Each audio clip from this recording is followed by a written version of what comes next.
அம்மா தான் அந்த குடும்பத்தினுடைய ஒற்றுமைக்கும் மகிழ்ச்சிக்கும் முக்கியமான காரணம்.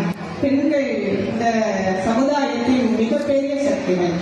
பெண்ணுக்குள் ஞானத்தை வைத்தான் துணி பேணி வளர்த்திடும் ஈசன்.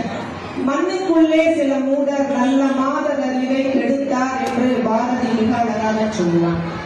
தையல் சொல் கேளே அப்படின்னு அவையார் சொன்னாங்க. பெண்கள் பேச்ச கேட்காத அப்படின்னு அவையார் சொன்னாங்க. ஆனா பாரதி தையலை உயர்வு செய்யட்டாங்க.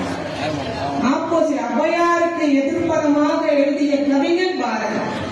தையலிலே சொல் கேளேன்னு சொன்ன அவையாருக்கு எதிராக தையலை உயர்வு செய், பெண்ணை உயர்வு செய்து பாரதி சொல்லியிருக்காங்க. பெண் இல்லைன்னா குடும்பம் இல்லை.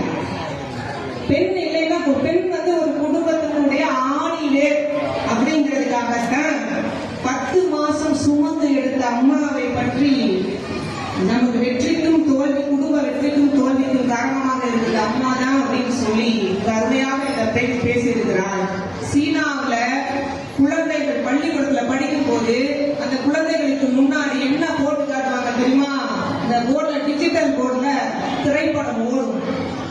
சீனாவுல பள்ளிக்கூடத்துல டிஜிட்டல் போர்டுல திரைப்படம் ஓடும். என்ன திரைப்படம் தெரியுமா? அவர்களுடைய அப்பாவும் அம்மாவும் எங்க பணியாற்றுகிறார்களோ, எவ்வளவு கஷ்டப்பட்டு பணியாற்றுகிறார்களோ, அந்த எப்படி வேலை செய்கிறார்களோ அந்த கடின உழைப்போடு கூடிய டிஜிட்டல் போர்டுல திரைப்படம் ஓடும். அதை பிள்ளைகள் பார்த்து அந்த பிள்ளைகள் தான் கஷ்டத்தை உணரும். கஷ்டத்தை சொல்லிக் கொடுங்கள். தந்தைக்கும் தாய்க்கும் உள்ள கஷ்டத்தை பிள்ளைகளுக்கு சொல்லி வளங்கள். அப்படி சொல்லி வளர்த்தால் உங்களை அந்த பிள்ளைகள் தாங்கும். சொல்லி வளர்க்கப்படக்கூடிய பிள்ளைகள் தான் பெற்றோரை தாங்கும். அப்பாவை பற்றியும் அம்மாவை பற்றியும் அழகாக கூறிவிட்டார்கள். அடுத்தபடியாக நம்முடைய